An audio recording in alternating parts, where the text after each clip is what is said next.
Glasgow Commonwealth பளுதூக்கும் போட்டியில் இந்தியாவின் நட்சத்திர வீராங்கனை மீராபாய் சானு தங்கப்பதக்கம் வென்று அசத்தியுள்ளார். மகளிருக்கான 48 கிலோ எடை பிரிவில் தங்கப்பதக்கம் வென்றுள்ளார். 2026ஆம் ஆண்டு காமன்வெல்த் போட்டியில் இந்தியா பெறும் முதல் தங்கப்பதக்கம் இது என்பது குறிப்பிடத்தக்கது. காமன்வெல்த் பளுதூக்கும் போட்டியில் இந்தியாவுக்கு மேலும் ஒரு வெள்ளிப்பதக்கம் கிடைத்துள்ளது. ஆண்களுக்கான 65 கிலோ எடை பிரிவில் தமிழகத்தைச் சேர்ந்த ராஜா முத்துப்பாண்டி 2ஆம் இடம் பிடித்து பதக்கம் வென்றார். ஸ்நாட்ச் பிரிவில் 126 கிலோவும், கிளீன் அண்ட் ஜெர்க் பிரிவில் 160 கிலோவும் என மொத்தம் 286 கிலோ எடையை தூக்கி அசத்தினார்.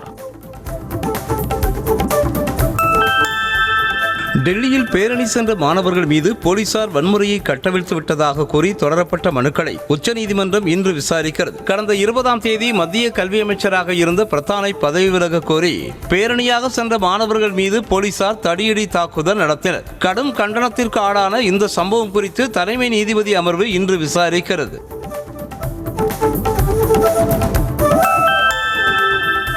தேர்வு முறைகேடுகளுக்கு முற்றுப்புள்ளி வைக்கும் விதமாக வினாத்தாள் கசிவில் ஈடுபடுவோருக்கு கடுமையான தண்டனை வழங்கும் மசோதா மக்களவையில் இன்று அறிமுகம் செய்யப்படுகிறது. நீட் வினாத்தாள் கசிவு சர்ச்சையான நிலையில் இதுபோன்ற சம்பவங்களை தடுக்கும் விதமாக பொதுத் தேர்வு முறைகேடு தடுப்பு சட்டம் 2024 திருத்தங்களை மேற்கொள்ள கடந்த வாரம் மத்திய அமைச்சரவை ஒப்புதல் அளித்தது. தேர்வு முறைகேடுகளை விரைவாக விசாரிக்க ஒவ்வொரு மாநிலத்திலும் விரைவு நீதிமன்றங்களாக அமர்வு நீதிமன்றங்களை அமைக்கும் வகையில் மசோதாவில் திருத்தம் செய்யப்பட்டுள்ளதாக தகவல் வெளியாகியுள்ளது. அதேபோல சட்ட அமலாக்கத்தில் உள்ள ஓட்டைகளை அடைத்து குற்றத்தில் ஈடுபடுவோருக்கு அதிகபட்சம் 10 ஆண்டுகள் சிறையும் 10 கோடி ரூபாய் வரை அபராதமும் விதிக்க இந்த மசோதா வழிவகை செய்கிறது. தேர்வு சீர்திருத்தங்களை மேற்கொள்ள இன்ஃபோசிஸ் இணை நிறுவனர் நந்தன் நீலகேணி தலைமையில் உயர்மட்ட அதிகார குழு அமைக்கப்பட்டதாக பிரதமர் மோடி அறிவித்துள்ளார். மாணவர்கள் போராட்டத்தை அடுத்து இன்ஸ்டாகிராம் பக்கத்தில் 3வது வீடியோ வெளியிட்டுள்ள அவர் வரவிருக்கும் தேர்வுகளின் நம்பகத்தன்மையை உறுதி செய்வதற்கான நடவடிக்கை எடுக்கப்பட்டுள்ளதாகவும் மாணவர்களை ஏமாற்றியவர்கள் சிறையில் அடைக்கப்பட்டுள்ளதாகவும் தெரிவித்தார். மாநிலங்களவை மற்றும் மக்களவை எதிர்க்கட்சித் தலைவர் கூட்டம் நாடாளுமன்ற வளாகத்தில் இன்று காலை 10 மணிக்கு நடக்கிறது. மழைக்கால கூட்டத்தொடர் தொடங்கியதில் இருந்து எதிர்க்கட்சிகளின் அமளி காரணமாக அலுவல் பணிகள் பாதிக்கப்பட்டு வந்த நிலையில் இன்று நடக்கும் கூட்டத்தில் அடுத்த கட்ட நடவடிக்கைகள் குறித்து ஆலோசித்து முடிவெடுக்கப்படுகிறது. டெல்லியில் அமைதியான முறையில் போராட்டத்தில் ஈடுபட்ட மாணவர்கள் மீது பாதுகாப்பு படையினர் நடத்திய தாக்குதலுக்கு மத்திய அரசு பொறுப்பேற்க வேண்டுமென மத்திய அமைச்சர் அமித்ஷாவுக்கு எதிர்க்கட்சித் தலைவர் ராகுல் காந்தி கடிதம் எழுதியுள்ளார். காட்டுமிராண்டித்தனமான தாக்குதல் நடத்தியதற்கு யார் பொறுப்பு? பயங்கர ஆயுதங்களை பயன்படுத்த அனுமதி அளித்தது யார் என கேள்வி எழுப்பியுள்ளார். மத்திய கல்வித்துறை புதிய அமைச்சராக பிரகலாத் ஜோஷி பொறுப்பேற்றுக் கொண்டார். அத்துடன் கல்வித்துறை அதிகாரிகளுடன் அவர் ஆய்வுக் கூட்டம் நடத்தினார். தம் மீது நம்பிக்கை வைத்து பிரதமர் மோடி மிகப்பெரிய பொறுப்பு வழங்கியுள்ளதாக பிரகலாத் ஜோஷி கூறியுள்ளார்.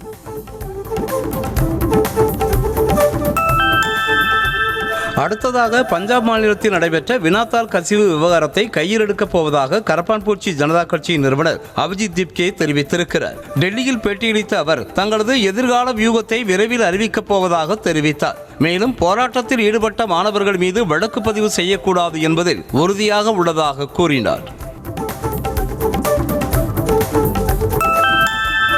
கர்நாடக முன்னாள் முதலமைச்சர் சித்தராமையா தேர்தல் அரசியலில் இருந்து விலகுவதாக அறிவித்திருக்கிறார். சமீபத்திய அரசியல் நிலவரங்கள் தனது மனதுக்கு வருத்தம் அளிப்பதாகவும் தற்போதைய அரசியல் அசுத்தமடைந்து விட்டதாகவும் நேர்மையானவர்கள் பிழைக்க முடியாது எனவும் தெரிவித்திருக்கிறார். ஆகவே இனிமேல் எந்த தேர்தலிலும் போட்டியிடப் போவதில்லை என கூறினார்.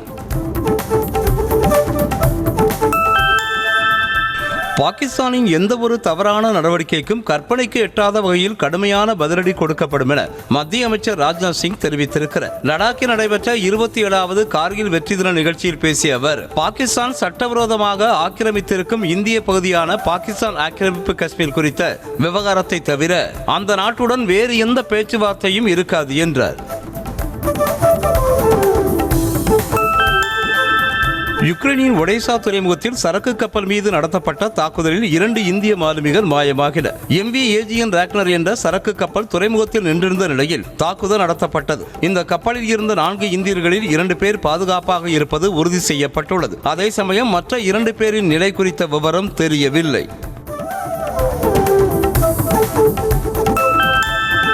கருங்கடல் வழியாக செல்லும் சரக்கு கப்பல்களில் பணிபுரியும் இந்திய மாலுமிகள் மிகுந்த எச்சரிக்கையோடு செயல்பட வேண்டும் என மத்திய வெளியுறவு அமைச்சகம் அறிவுறுத்தி இருக்கிறது. ரஷ்யா யுக்ரைன் போரால் கருங்கடல் கடற்பகுதிகளில் சமீபத்தில் நடந்த தாக்குதல்களில் 5 இந்திய மாலுமிகள் உயிரிழந்தனர். எனவே இந்திய மாலுமிகளுக்கு வெளியுறவு அமைச்சகம் எச்சரிக்கை விடுத்திருக்கிறது.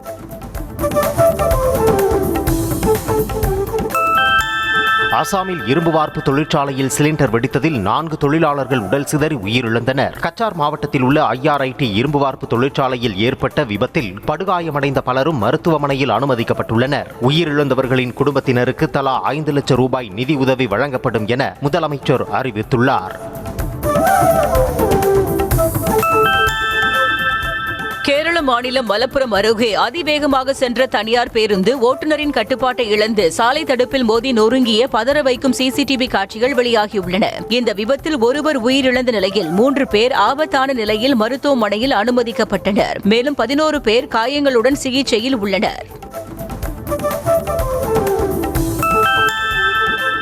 சென்னை கோயம்பேட்டில் செயல்பட்டு வரும் 3ஆம் நிலை கழிவுநீர் சுத்திகரிப்பு நிலையத்தில் முதலமைச்சர் விஜய் இன்று நேரில் ஆய்வு மேற்கொள்கிறார். தற்போது பின்பற்றப்படும் சுத்திகரிப்பு நடைமுறைகள் மற்றும் அவற்றின் செயல்பாட்டு திறன் குறித்து அதிகாரிகளிடம் கேட்டறியும் முதல்வர் நிலையத்தின் செயல்பாடுகளை மேலும் மேம்படுத்துவது குறித்தும் ஆலோசனையில் ஈடுபடுகிறார். 2029ஆம் ஆண்டு மக்களவைத் தேர்தலுக்கு பிறகு நீட் தேர்வுக்கு முழுமையான தீர்வு கிடைக்கும் என அமைச்சர் மரிய வில்சன் தெரிவித்திருக்கிறார். சென்னை பாரிமுனையில் நடைபெற்ற நிகழ்ச்சியில் பேசிய அவர், அடுத்த தலைமுறையில் லஞ்சம் என்ற வார்த்தைக்கே இடமில்லாத சூழல் உருவாகும் எனவும், கடந்த ஆட்சியில் நடைபெற்றதாக கூறப்படும் ஊழல் விவரங்களை மக்களிடம் வெளிப்படுத்தப் போவதாகவும் தெரிவித்திருக்கிறார். இயற்கையின் கொடையான பள்ளிக்கரணை சதுப்பு நிலத்தை அழிக்கலாமா என வீடியோ வெளியிட்டு பாமக தலைவர் அன்புமணி கேள்வி எழுப்பியுள்ளார். இது குறித்து எக்ஸ் தளத்தில் அவர் வெளியிட்ட பதிவில், 1 லட்சம் கோடி செலவழித்தாலும் உருவாக்க முடியாத இயற்கையின் வரம் பள்ளிக்கரணை சதுப்பு நிலம் என விளக்கமளித்துள்ளார். கோவை மற்றும் மதுரைக்கு மெட்ரோ ரயில் திட்டம் அவசியம் என்றும் அத்திட்டத்தை கொண்டு வருவதற்கான அனைத்து முயற்சிகளையும் எடுப்போம் என்றும் அமைச்சர் சம்பத்குமார் உறுதி தெரிவித்துள்ளார். கோவையில் செய்தியாளர்களுக்கு பேட்டியளித்த அவர், தாவேக ஆட்சியில் புதிய திட்ட அறிக்கை உருவாக்கப்பட்டு மத்திய அரசுக்கு அனுப்பி வைக்கப்படும் என்றும் தெரிவித்தார்.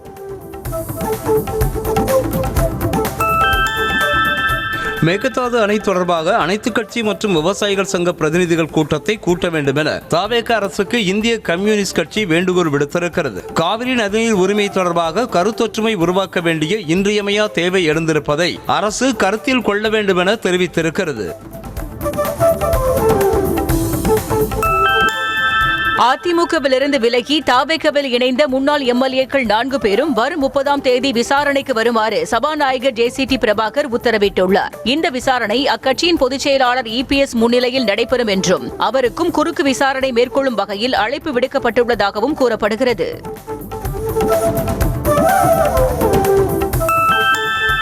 வரும் 1ஆம் தேதி தமிழ்நாட்டிற்கு வரவுள்ள மக்களவை எதிர்க்கட்சித் தலைவர் ராகுல் காந்தியை வரவேற்க தயாராக உள்ளதாக மாநில காங்கிரஸ் கமிட்டியின் தலைவர் மாணிக்கம் தாக்கூர் தெரிவித்துள்ளார். இது தொடர்பாக அவர் வெளியிட்டுள்ள எக்ஸ் பதிவில், ராகுல் காந்தியின் வருகை தமிழக காங்கிரஸ் தொண்டர்களுக்கும் மக்களுக்கும் புதிய உற்சாகத்தையும் உத்வேகத்தையும் அளிக்கும் என்று குறிப்பிட்டுள்ளார். சென்னை வானகரம் சுங்கச்சாவடியில் சுங்க கட்டண உயர்வு இன்று முதல் அமலுக்கு வந்தது. வாகன பிரிவுகளுக்கு ஏற்ப சுங்க கட்டணம் 5 ரூபாய் முதல் 15 ரூபாய் வரை உயர்த்தப்பட்டுள்ளது. கார், ஜீப் வாகனங்கள் ஒருமுறை செல்ல 55 ரூபாயும், ஒரே நாளில் மீண்டும் வரும் வாகனங்களுக்கு 80 ரூபாயில் இருந்து 85 ரூபாயாகவும் கட்டணம் உயர்த்தப்பட்டுள்ளது. சென்னை திருவொற்றியூர் அருகே இளைஞர்கள் சிலர் கஞ்சா பயன்படுத்தும் வீடியோ வெளியாகி அதிர்ச்சியை ஏற்படுத்தி இருக்கிறது. குப்பம் அருகே சூறை மீன்பிடி துறைமுகம் செயல்படாமல் உள்ள நிலையில் பல பகுதிகளில் இருந்து வரும் இளைஞர்கள் அங்குள்ள கட்டடங்களில் அமர்ந்து சர்வ சாதாரணமாக போதைப் பொருட்களை பயன்படுத்தி வருவதாக கூறப்படுகிறது. கிருஷ்ணகிரியில் உணவுப் பொருள் வாணிபக் கழகத்தில் ஆய்வு மேற்கொண்ட அமைச்சர் வெங்கட்ரமணன் பொதுமக்களுக்கு தடையின்றி உணவுப் பொருட்களை கொண்டு சேர்க்க வேண்டும் என அதிகாரிகளை அறிவுறுத்தினார். வேலை நிறுத்தம் செய்தால் கூட மக்களுக்கு செல்லும் உணவுப் பொருட்கள் அனைத்தும் தடையின்றி செல்ல வேண்டும் என்றும், மீறினால் நடவடிக்கை எடுக்கப்படும் என்றும் எச்சரித்தார்.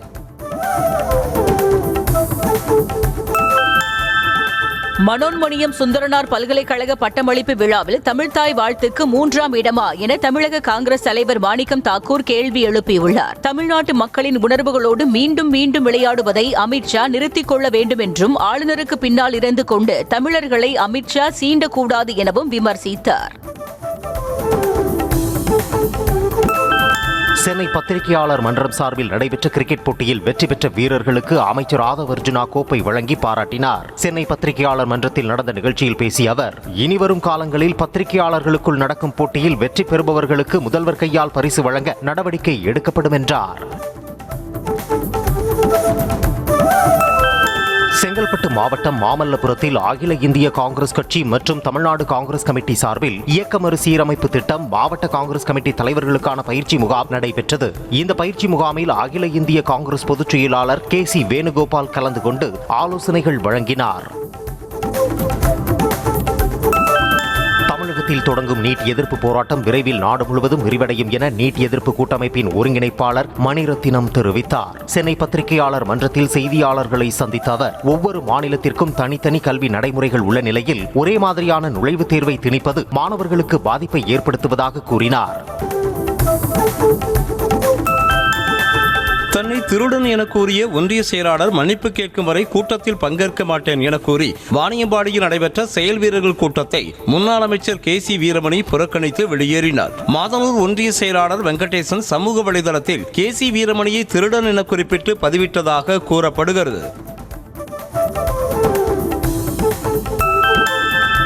கள்ளக்குறிச்சி மாவட்டம் திருக்கோவிலூர் அருகே சுவற்றில் எந்த கட்சியை முதலில் விளம்பரப்படுத்துவது என்பது தொடர்பாக தேமுதிக VCK தொண்டர்கள் போலீஸ் முன்னிலையிலேயே மோதிக்கொண்டதால் பதற்றம் ஏற்பட்டது. விஜயகாந்தின் பிறந்தநாளை முன்னிட்டு தேமுதிக சார்பாக எழுதப்பட்டிருந்த சுவர் விளம்பரத்தை VCKவினர் அளித்ததால் தகராறு ஏற்பட்டது. செங்கல்பட்டு மாவட்டம் படப்பை அருகே தொழிற்பேட்டை பகுதியில் பணி முடிந்து திரும்பிய நபர்களிடம் பட்டாக்கத்தியை காட்டி மிரட்டி வழிப்பறியில் ஈடுபட்ட சிறார் உட்பட 4 பேரை போலீசார் கைது செய்தது. ரகசிய தகவலின் பேரில் சம்பவ இடத்திற்கு சென்ற போலீசார் சந்துரு, குட்டி, சஞ்சய், லோகேஷ் மற்றும் 17 வயது சிறுவனை கைது செய்து 3 கிலோ கஞ்சாவை பறிமுதல் செய்தது. காஞ்சிபுரத்தில் தொடர் மின்தடை காரணமாக செவிலிமேடு பொதுமக்கள் திடீர் சாலை மறியல் போராட்டத்தில் ஈடுபட்டனர். இதனால் ஓரிக்கை செல்லிமேடு சாலையில் போக்குவரத்து பாதிக்கப்பட்டு இருபுறமும் சுமார் 1 கிலோமீட்டர் தூரத்திற்கு வாகனங்கள் அணிவகுத்து நின்றன. தினமும் இரவு நேரங்களில் தொடர் மின்வெட்டு ஏற்படுவதாக புகார் தெரிவித்தனர். சிவகங்கை அருகே நெல் வியாபாரி வெட்டி கொலை செய்யப்பட்ட சம்பவத்தில் குற்றவாளிகளை கைது செய்ய வலியுறுத்தி உறவினர்கள் சாலை மறியல் போராட்டத்தில் ஈடுபட்டனர். கூத்தாண்டன் பகுதியில் வசித்து வந்த ரஜினி சனிக்கிழமை இரவு வெளியே சென்று வீடு திரும்பாத நிலையில் ஆரஸ்பதி காட்டுப்பகுதியில் கழுத்தில் வெட்டுக்காயங்களோடு சடலமாக மீட்கப்பட்டார்.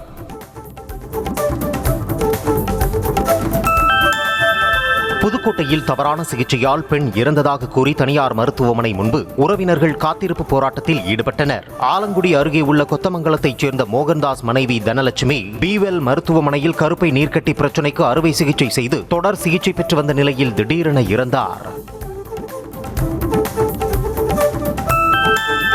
நெல்லை மாவட்டம் திசையன்விளை அருகே பிளாஸ்டிக் குடோனில் திடீரென தீப்பிடித்து கொழுந்துவிட்டு எரிந்ததால் பரபரப்பு நிலவியது. அந்தோனி என்பவருக்கு சொந்தமான பிளாஸ்டிக் குடோனில் தீ பற்றி எரிவதை பார்த்த அப்பகுதி மக்கள் தீயணைப்பு படைக்கு தகவல் தெரிவித்தனர். சம்பவ இடத்திற்கு வந்த தீயணைப்பு வீரர்கள் தீயை கட்டுக்குள் கொண்டு வந்தனர்.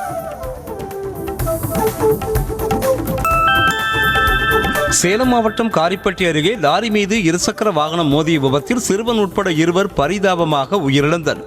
ஈரோடு மாவட்டம் மொடக்குறிச்சியைச் சேர்ந்த திருலோகச்சந்திரன் 17 வயது சிறுவனோடு சேலத்தில் உள்ள உறவினர் வீடு நோக்கி சென்றபோது லாரியின் பக்கவாட்டில் இருசக்கர வாகனம் பலமாக மோதி விபத்து ஏற்பட்டது.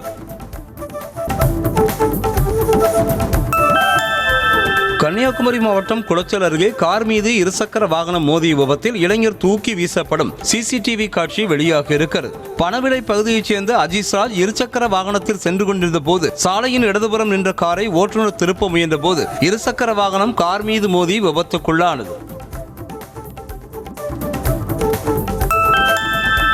கள்ளக்குறிச்சி மாவட்டம் உளுந்தூர்பேட்டை அருகே 100 ஆண்டுகள் பழமையான மரம் வேரோடு சாய்ந்து சாலையில் விழுந்ததால் 3 மணி நேரத்திற்கு மேலாக போக்குவரத்து பாதிக்கப்பட்டது. இருபுறங்களிலும் சுமார் 2 கிலோமீட்டர் தூரம் வரை வாகனங்கள் அணிவகுத்து நின்ற நிலையில் நீண்ட நேரமாக போராடி தீயணைப்பு வீரர்கள் மரத்தை வெட்டி சாலையில் இருந்து அகற்றினர்.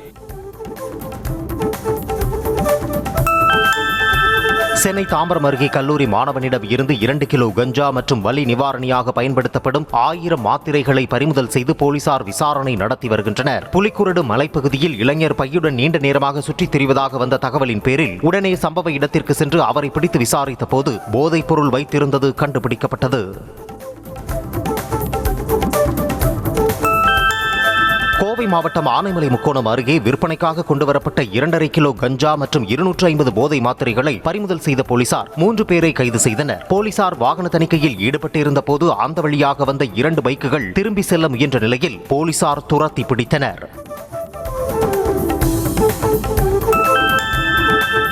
பீகாரில் இருந்து ரயில் மூலமாக கஞ்சா கடத்தி வந்து திருப்பூர் சுற்றுவட்டார பகுதிகளில் விற்பனை செய்த வடமாநிலத்தைச் சேர்ந்த 17 வயது சிறுவன் உட்பட 2 கைது செய்த போதைப்பொருள் தடுப்பு போலீசார் 5 கிலோ கஞ்சாவை பறிமுதல் செய்தனர். ரகசிய தகவலின் பேரில் காலேஜ் ரோடு குடியிருப்பு பகுதியில் சோதனை மேற்கொண்ட போது கஞ்சா பதுக்கி வைக்கப்பட்டிருந்தது கண்டுபிடிக்கப்பட்டது.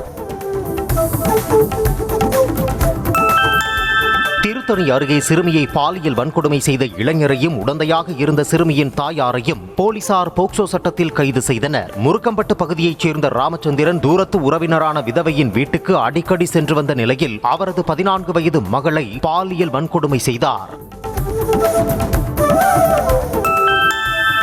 திருத்தணி அருகே வண்டல் மண் லாரியாக கொள்ளையடித்து செல்லப்படும் நிலையில் சம்பந்தப்பட்ட அதிகாரிகள் நடவடிக்கை எடுக்காமல் வேடிக்கை பார்ப்பதாக புகார் எழுந்திருக்கிறது. பயிர் சாகுபடிக்கு வண்டல் மண் எடுக்க தமிழக அரசு அனுமதி வழங்கியது. இதனை பயன்படுத்தி சிலர் பொக்லைன் இயந்திரங்கள் மூலமாக வண்டல் மண்ணை கொள்ளையடித்து வருகின்றனர்.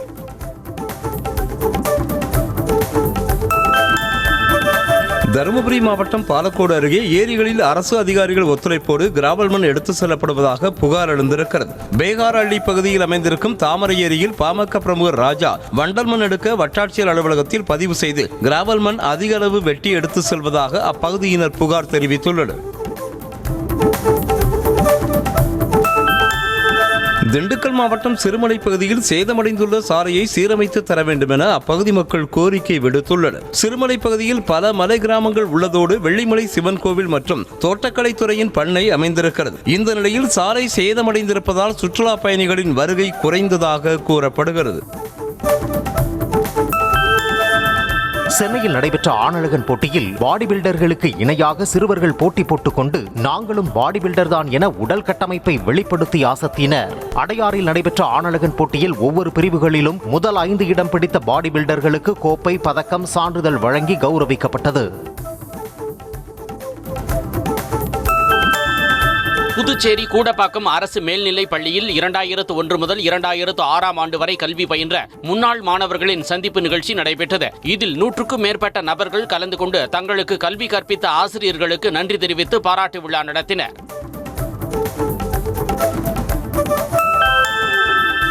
டெல்லியில் நடைபெற்ற போராட்டத்தில் வெளிநாட்டு சதி இருப்பதாக சந்தேகம் எழுப்பிய இந்து முன்னணி பொதுச் செயலாளர் காடேஸ்வரா சுப்பிரமணியம் உளவுத்துறை தீவிரமாக கண்காணிக்க வேண்டும் என்று வலியுறுத்தினார். திருப்பூரில் செய்தியாளர்களை சந்தித்த அவர் டெல்லியில் முழுக்க தேச விரோத சக்திகள் ஆர்ப்பாட்டத்தை முன்னெடுத்திருப்பதாக குற்றம் சாட்டினார்.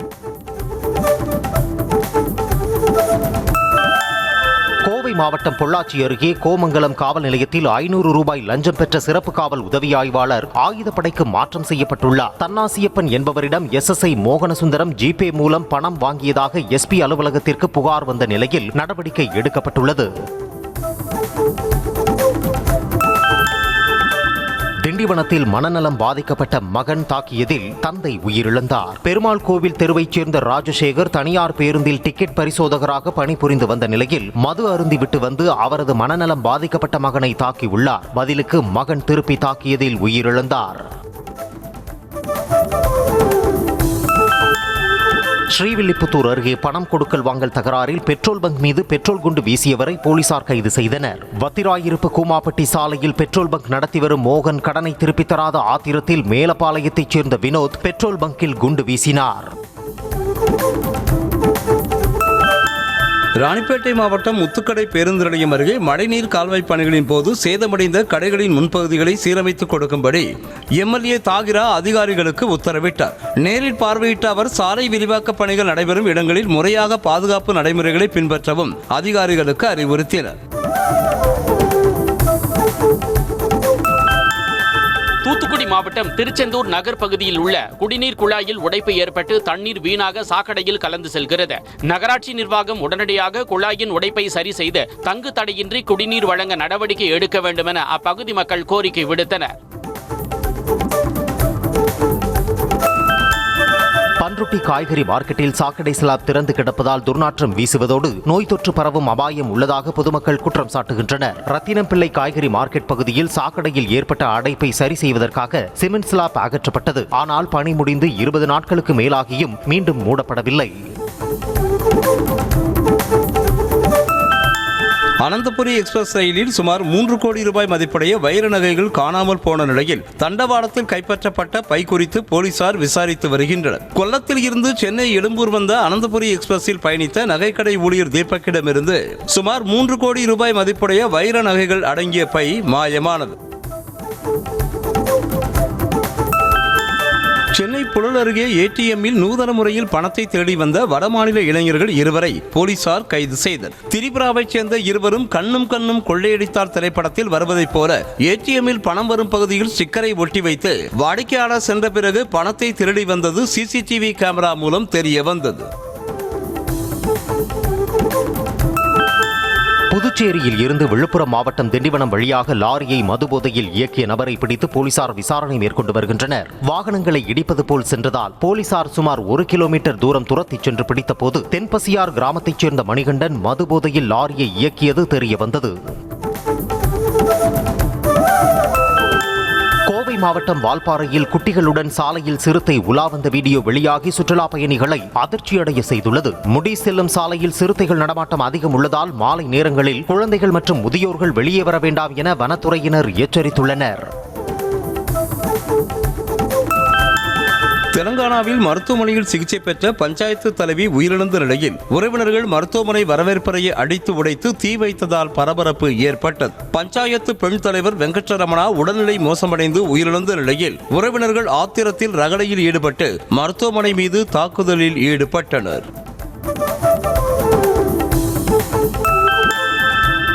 ஆந்திராவில் ஒரே பைக்கில் 6 இளைஞர்கள் பயணம் மேற்கொண்ட போது போலீசாரிடம் வசமாக சிக்கினர். ஸ்ரீ சத்யசாய் மாவட்டம் ஹிந்துபுரத்தில் ஒரே பைக்கில் 6 பேர் சென்றபோது போலீசாரை பார்த்து தப்பிக்க முயன்ற நிலையில் துரத்தி சென்று பிடித்து காவல் நிலையம் அழைத்து சென்றனர். இது தொடர்பான வீடியோ காட்சி வெளியாக இருக்கிறது.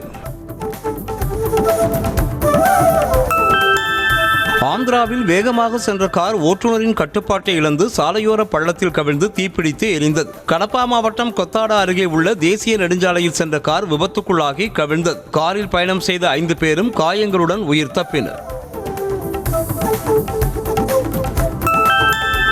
உத்தரகாண்ட் மாநிலத்தில் காட்டாற்று வெள்ளத்தில் ஸ்கூட்டரோடு இளைஞர் அடித்து செல்லப்பட்ட பதைபதைக்க வைக்கும் வீடியோ வெளியாக இருக்கிறது. டேராடூன் மாவட்டம் விகாஸ் நகர் கட்டபதர் பகுதியில் உள்ள தரைப்பாலத்தில் காட்டாற்று வெள்ளம் கரைபுரண்டு ஓடியது. அப்போது தரைப்பாலத்தை ஸ்கூட்டரில் கடக்க முயன்ற இளைஞர் தண்ணீரின் வேகத்தில் அடித்து செல்லப்பட்டார்.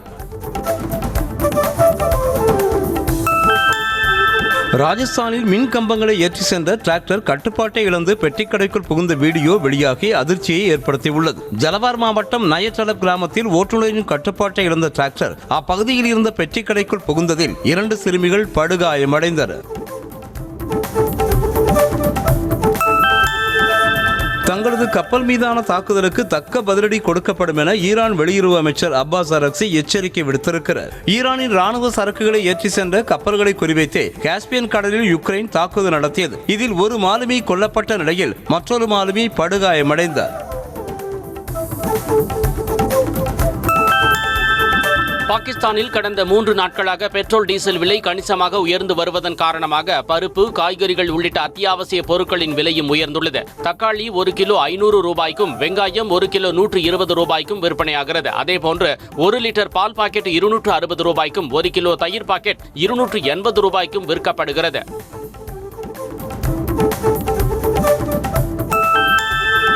நேபாளத்தில் நீண்ட காலமாக அமலில் இருந்த இந்திய ரூபாய் நோட்டுக்கான கட்டுப்பாடுகள் அதிகாரப்பூர்வமாக தளர்த்தப்பட்டுள்ளன. இந்தியாவில் பண மதிப்பிழப்பு நடவடிக்கைக்கு பிறகு 100 ரூபாய் வரையிலான நோட்டுகளுக்கு மட்டுமே நேபாளத்தில் அனுமதி வழங்கப்பட்டிருந்தது. தற்போது இந்தியாவின் 200 மற்றும் 500 ரூபாய் நோட்டுகளை பயன்படுத்தவும் நேபாள ராஷ்டிர வங்கி அனுமதி அளித்திருக்கிறது.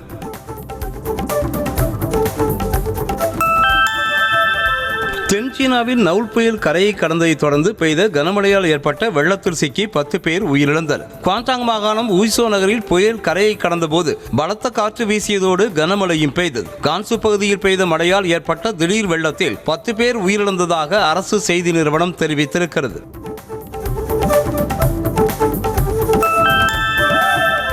ஜெர்மனி தலைநகர் பெர்லினில் தன்பாலின ஈர்ப்பாளர்கள் பேரணியில் காரை மோதி தாக்குதல் நடத்திய நபரை போலீசார் சுட்டுக் கொலை செய்தனர். பிராண்டன்பர்க் கேட் அருகே உள்ள டியர் கார்டன் பூங்கா பகுதியில் நடந்த பேரணியில் அப்துல் பலவுட் என்பவர் காரை மோதி தாக்குதல் நடத்தியதில் ஒருவர் உயிரிழந்த நிலையில் 16 பேர் காயமடைந்தனர்.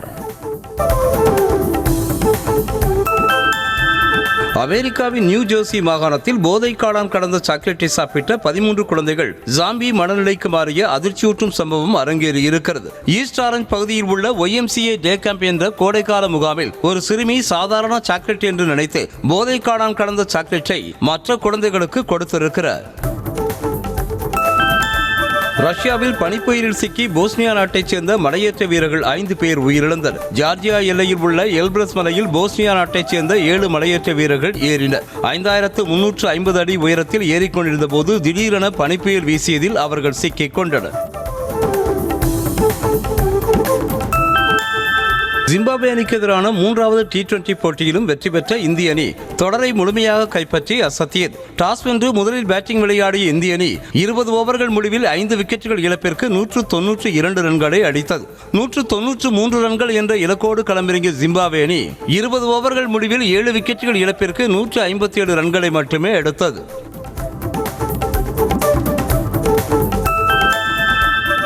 ICC T20 தரவரிசையில் இந்திய கிரிக்கெட் அணி மீண்டும் முதலிடம் பிடித்து அசத்தியுள்ளது. ஜிம்பாப்வே அணிக்கு எதிரான T20 தொடரை இந்திய அணி வென்ற நிலையில் முதலிடத்திலிருந்த இங்கிலாந்தை பின்னுக்கு தள்ளி இந்திய அணி மீண்டும் முதலிடத்தை பிடித்துள்ளது. ஜிம்பாப்வே அணிக்கு எதிரான கடைசி T20 போட்டியில் அரை சதம் அடித்ததன் மூலம் தனித்துவமான சாதனையை வைபவ் சூரியவன்ஷி படைத்துள்ளார். இந்த தொடரில் 2 அரை சதங்களை அடித்துள்ள நிலையில் சர்வதேச போட்டிகளில் 16 வயதுக்குள் 2 முறை அரை சதம் அடித்த முதல் வீரர் என்ற பெருமையை அவர் படைத்துள்ளார். சர்வதேச T20 போட்டிகளில் ஒரு ஆண்டில் அதிக ரன்களை குவித்த இந்திய பேட்ஸ்மேன்களின் பட்டியலில் நட்சத்திர வீரர் விராட் கோலியை பின்னுக்கு தள்ளி இஷான் கிஷன் 3வது இடத்திற்கு முன்னேறினார். ஜிம்பாப்வே அணிக்கு எதிரான அதிரடி ஆட்டத்தின் மூலம் நடப்பாண்டில் இதுவரை 783 ரன்களை குவித்த அவர் 781 ரன்களுடன் 3வது இடத்தில் இருந்த கோலியை பின்னுக்கு தள்ளினார். சர்வதேச T20 போட்டிகளில் புவனேஷ்குமாரின் சாதனையை வேகப்பந்து வீச்சாளர் மயங்க் யாதவ் சமன் செய்துள்ளார். ஜிம்பாப்வே அணிக்கு எதிரான 3வது T20 போட்டியின் முதல் பந்திலேயே விக்கெட் எடுத்ததன் மூலம் சர்வதேச போட்டிகளில் முதல் பந்திலேயே 3வது முறையாக விக்கெட்டை வீழ்த்தியவர் என்ற சாதனையை படைத்தார். இலங்கை அணிக்கு எதிரான டெஸ்ட் தொடரில் இந்திய அணியின் சுழற்பந்து வீச்சாளர் வாஷிங்டன் சுந்தர் பங்கேற்பது சந்தேகம் என தகவல் கிடைத்துள்ளது. காலில் ஏற்பட்ட காயம் இன்னும் முழுமையாக குணமடையாததால் அவருக்கு வாய்ப்பு வழங்கப்படாது என சொல்லப்படுகிறது. இதேபோல் ஹர்ஷித் ராணா மற்றும் நிதிஷ்குமார் ஆகியோரும் இந்த தொடர் முழுவதிலிருந்தும் விலக நேரிடலாம் என கூறப்படுகிறது. IPL தொடருக்கான ஏலம் தொடங்கும் முன்பு ஹர்திக் பாண்டியாவை ட்ரேடிங் முறையில் மாற்ற விரும்பும் மும்பை இந்தியன்ஸ் அணி பாண்டியாவுக்கு பதிலாக ஆயுஷ் மாத்திரை மற்றும் பெரிய தொகையையும் CSKவிடம் கேட்டிருப்பதாக தகவல் வெளியாக இருக்கிறது. ஆனால் மாத்திரைவை ட்ரேட் செய்ய விரும்பாத CSK பிரெவிஸ் மற்றும் துபேவுடன் 10 கோடி ரூபாய் பணமும் கொடுத்து பாண்டியாவை வாங்க விருப்பம் தெரிவித்திருக்கிறது. தமிழ்நாட்டில் 2வது சர்வதேச கிரிக்கெட் மைதானம் இன்னும் முழு வடிவம் பெறவில்லை என்றும் சென்னையா அல்லது கோவையா எங்கு அமைக்கலாம் என இன்னும் முடிவு செய்யப்படவில்லை எனவும் தமிழ்நாடு கிரிக்கெட் சங்க தலைவர் சீனிவாசராஜ் தெரிவித்தார். இது குறித்து செய்தியாளர்களை சந்தித்த அவர் 2வது சர்வதேச கிரிக்கெட் மைதானம் அமைப்பதற்கான திட்டமிடல் நடைபெற்று வருவதாக கூறினார். தேசிய ஜூனியர் ஹாக்கி சாம்பியன்ஷிப் போட்டி ஜூலை 28 முதல் ஆகஸ்ட் 8 வரை கோவை RS-புரத்தில் நடைபெறும் என அறிவிப்பு வெளியாகியுள்ளது. 12 நாட்கள் நடைபெறும் இந்த சாம்பியன்ஷிப்பில் 700க்கும் மேற்பட்ட வீரர்கள், பயிற்சியாளர்கள், நடுவர்கள், தொழில்நுட்ப அதிகாரிகள் மற்றும் ஹாக்கி இந்தியா நிர்வாகிகள் பங்கேற்பதாக கூறப்பட்டுள்ளது. ராயன் திரைப்படத்திற்கு தேசிய விருது அறிவிக்கப்பட்டதற்கு கடும் விமர்சனங்கள் எழுந்த நிலையில் அதற்கு நடிகர் தனுஷ் பதிலடி கொடுத்திருக்கிறார். ரசிகர் நற்பணி மன்றம் சார்பாக நடைபெற்ற நிகழ்ச்சியில் பங்கேற்று பேசிய அவர், தற்போது கேள்வி கேட்பவர்கள் புதுப்பேட்டை, வடசென்னை, மயக்கம் என்ன, மரியான் போன்ற படங்களுக்கு தேசிய விருது கொடுக்காத போது ஏன் கேள்வி கேட்கவில்லை என ஆவேசமடைந்தார்.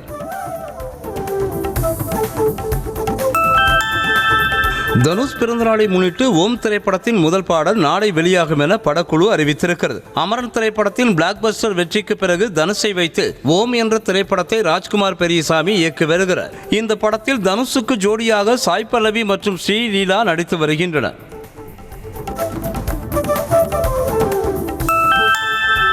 மணிரத்னம் விஜய் சேதுபதி கூட்டணியில் உருவாகும் புதிய திரைப்படத்தின் படப்பிடிப்பு விறுவிறுப்பாக நடைபெற்று வருகிறது. தக்லைஃப் திரைப்படம் எதிர்பார்த்த வெற்றியை பெறாத நிலையில் மீண்டும் காதல் படத்தை இயக்க மணிரத்னம் முடிவு செய்திருக்கிறார். இந்த திரைப்படத்தில் முதல் முறையாக விஜய் சேதுபதி மற்றும் சாய் பல்லவி இணைந்து நடிக்கின்றனர்.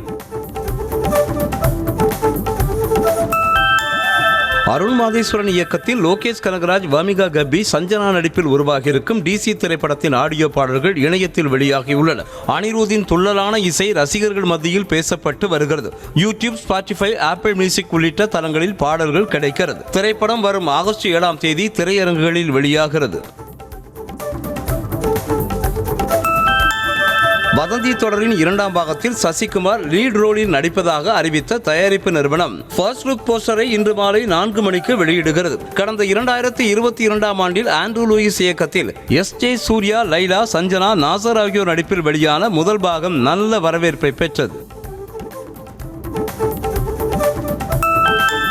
ஜிவி பிரகாஷ் நடிப்பில் பேன் இண்டியா திரைப்படமாக உருவாகியிருக்கும் இமாச்சல் திரைப்படத்தின் சி இஸ் மை என்ற 2வது பாடல் இன்று மாலை 6 மணிக்கு வெளியாகிறது. மாரியப்பன் சின்னா இயக்கத்தில் முற்றிலும் மாறுபட்ட கதைக்களத்தோடு உருவான இத்திரைப்படம் கடந்த வாரம் வெளியாக இருந்த நிலையில் ஜனநாயகன் ரிலீஸ் காரணமாக படத்தின் வெளியீடு ஒத்திவைக்கப்பட்டது. மார்வல் யூனிவர்ஸின் கீழ் வரும் பிளாக் பேந்தர் 3 திரைப்படத்தில் புதிய பிளாக் பேந்தராக டேவிட் ஜான்சன் நடிக்கவிருப்பதாக அறிவிக்கப்பட்டுள்ளது. சாத்விக் போஸ்மேன் புற்றுநோயால் 2020ஆம் ஆண்டு உயிரிழந்த நிலையில் அவர் நடித்த டீச்சாரா கதாபாத்திரத்தின் மகனாக அடுத்த தலைமுறை பிளாக் பேந்தராக டேவிட் ஜான்சன் நடிக்கிறார். இந்த படம் 2028ஆம் ஆண்டு வெளியாகிறது. திருவேற்காடு பெரியபாளையத்து பவானி அம்மன் கோவிலில் நடைபெற்ற ஆடி திருவிழாவில் திரளான பக்தர்கள் கலந்து கொண்டு சுவாமி தரிசனம் செய்தனர். திருவிழாவை முன்னிட்டு காப்பு கட்டி விரதம் இருந்த பக்தர்கள் அக்னி குண்டத்தில் இறங்கி தீ மிதித்து நேர்த்திக்கடன் செலுத்தினர். தொடர்ந்து அம்மனுக்கு சிறப்பு அலங்காரம் மற்றும் ஆராதனை நடைபெற்றது.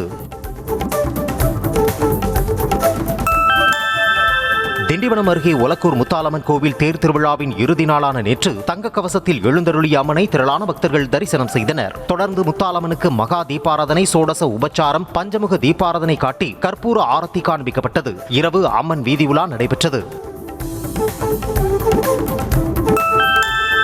விழுப்புரம் மாவட்டம் செஞ்சி அருகே உள்ள ஸ்ரீ தர்மசாஸ்தா ஐயப்பன் ஆலயத்தில் வாராகி அம்மனுக்கு 5ஆம் ஆண்டு ஆஷாட நவராத்திரி பெருவிழா வெகு விமர்சையாக நடைபெற்றது. நல்லான் பிள்ளை பெற்றால் கிராமத்தில் எழுந்தருளிய வாராகி அம்மனுக்கு திரளான பக்தர்கள் தங்கள் கரங்களால் மஞ்சள் அபிஷேகம் செய்து வழிபாடு செய்தனர். ஆடி மாத பிரதோஷத்தை முன்னிட்டு சதுரகிரி சுந்தரமகாலிங்கம் கோயிலில் திரளான பக்தர்கள் குவிந்து சாமி தரிசனம் செய்தனர். ஆடி மாத பிரதோஷம் மற்றும் பௌர்ணமியை முன்னிட்டு வரும் 29ஆம் தேதி வரை விருதுநகர் மாவட்டம் வத்திராயிருப்பு அருகே உள்ள சதுரகிரி மலையேறி சாமி தரிசனம் செய்ய வனத்துறை அனுமதி வழங்கியிருக்கிறது.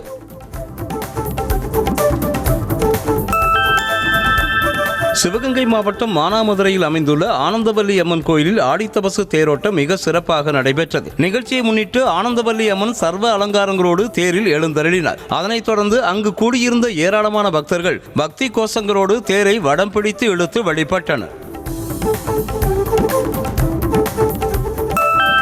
தாராபுரம் புனித ஞானப்பிரகாசியார் ஆலயத்தின் 173ஆம் ஆண்டு தேர் திருவிழாவில் திரளான கிறிஸ்தவர்கள் பங்கேற்று வழிபாடு நடத்தினர். விழாவையொட்டி ஆலயம் முழுவதும் வண்ண மின்விளக்குகளால் அலங்கரிக்கப்பட்டு ஜொலித்தது. ட்ரம்ஸ், மேளதாளங்கள் முழங்க வான வேடிக்கைகளுடன் தேர் புறப்பட்டு முக்கிய வீதிகள் வழியாக வலம் வந்து மீண்டும் ஆலயத்தை அடைந்தது.